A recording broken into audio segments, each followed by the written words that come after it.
नमस्कार बंधुरा आज आमी आपनादेर एक यूनिक टेस्टी टिफिनेर रेसिपि करे देखाबो। तार जोन्नो एखाने आमी एक मिक्सिंग जार निये नियेछि। तार भितरे प्रथमे दिये देब हाफ कप मतन सुजी। बंधुरा रेसिपिटी देखार शुरूते एक लाइक दिए प्लिज देखते थाकुन। एखाने आमी हाफ कप मतन सुजी दिए दिलाम। दिए देव एक आलू। एखाने आमी मीडियम साइजेर एक आलू के छोटो छोटो टुकरो करे केटे नियेछि, सेटा दिए दिलाम। दिए देव दुटो काँचा लंका, एकटू आदा। एखन आमी एकटू जल दिए एटाके सुंदरभावे पेस्ट करे नेब।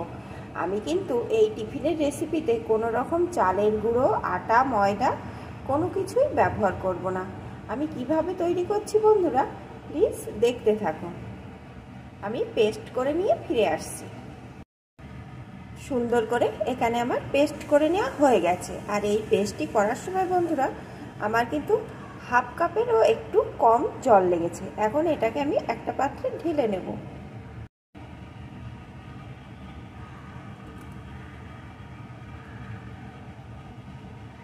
এখন মিক্সিং জারটা ধুয়েও আমি একটু জল দিয়ে দেব।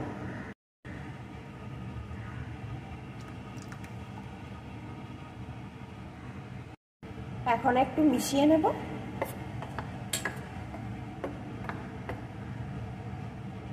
ভালো করে মিশিয়ে নিয়েছি। এখন একটা ঢাকনা দিয়ে ঢেকে 10 মিনিট মতন আমি রেস্টে রেখে দেব, তাহলে সুজিটা ভালো রকম ভিজে যাবে। 10 মিনিট পর আমি ঢাকনাটা খুলে নিচ্ছি।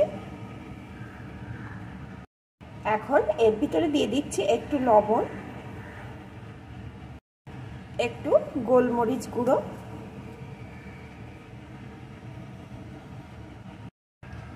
একটু কুচি করে কেটে রাখা বিনস। আমি এখানে 2-3টে বিনসকে একদম কুচি কুচি করে কেটে রেখেছিলাম, সেটা দিয়ে দিলাম। একটা গাজর, যেটাও আমি কুচি কুচি করে কেটে রেখেছিলাম। আর দিয়ে দেব একটা পেঁয়াজ কুচি।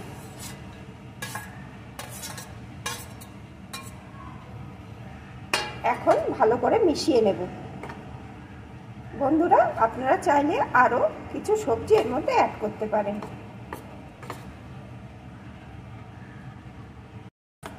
ভালো করে সবকিছু এখানে মিশিয়ে নিয়েছি। এখন এর ভিতরে দিয়ে দেব আমি হাফ চামচেরও একটু কম বেকিং পাউডার। এটা দিয়েও ভালো করে একটু মিশিয়ে নেব।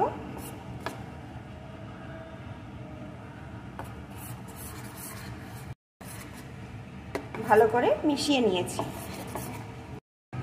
এদিকে গ্যাস ওভেনে একটা কড়াই গরম করে তাতে দিয়ে দিয়েছি একটু তেল। এখানে আমি 2 টেবিল স্পুন তেল দিয়ে দিয়েছি। এখন তেলটা গরম হয়ে গেছে। এখন যে ব্যাটারটি তৈরি করে রেখেছিলাম সেই ব্যাটার থেকে চামচে করে নিয়ে এর ভিতরে দিয়ে দেব।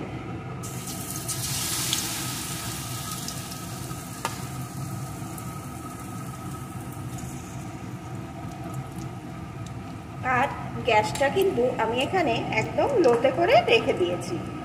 এখন এর উপর দিয়ে দিয়ে দেবো একটা ঢাকনা। এখন 2 মিনিট এইভাবে অল্প আঁচে রেখে দেব।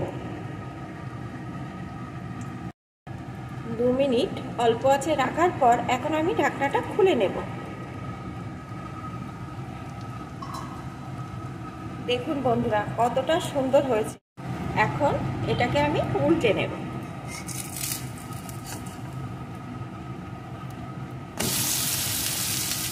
দেখুন বন্ধুরা এই পাশটা কত সুন্দর হয়েছে। এখন আবারও 2 মিনিট আমি ঢাকনা দিয়ে ঢেকে রেখে দেবো, তাহলে এর ভিতরটা ভালো রকম সিদ্ধ হয়ে যাবে। 2 মিনিট মতো রেখে দিয়েছি। এখন ঢাকনাটা খুলে নিচ্ছি। দেখুন বন্ধুরা কতটা সুন্দর হয়েছে। আর এপিঠটাও দেখুন দারুণ। আমি আবারও আরেকটা করে দেখিয়ে দিচ্ছি।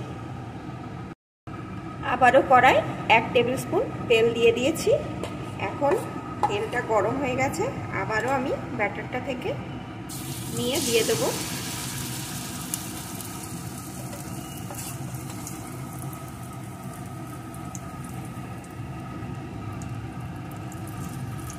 আবারও ঢাকা চাপা দিয়ে রেখে দেবো 2 মিনিট। অল্প আছে 2 মিনিট মতন রেখে দিয়েছিলাম। এখন ঢাকনাটা খুলে নেব।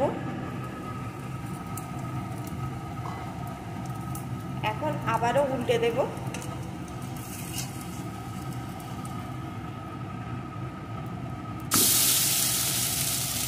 উল্টে দিয়েছি, আবারও ঢাকা চাপা দিয়ে 2 মিনিট অল্প আছে রেখে দেবো। 2 মিনিট পর খুলে নেব।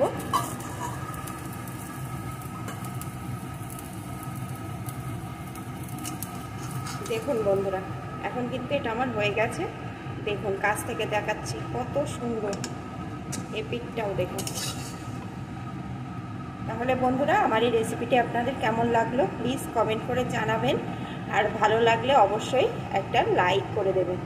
আর এইভাবে কিন্তু অবশ্যই আপনারা বাড়িতে একবার তৈরি করে দেখবেন কেমন সুস্বাদু খেতে। এটা কিন্তু শুধু শুধু খাওয়া যায় টিফিনে, আবার ব্রেকফাস্টেও আপনারা এটা খেয়ে নিতে পারেন। একটা হেলদি টিফিনের রেসিপি। এখন এইভাবে আমি বাকিগুলোকেও তৈরি করে নেব।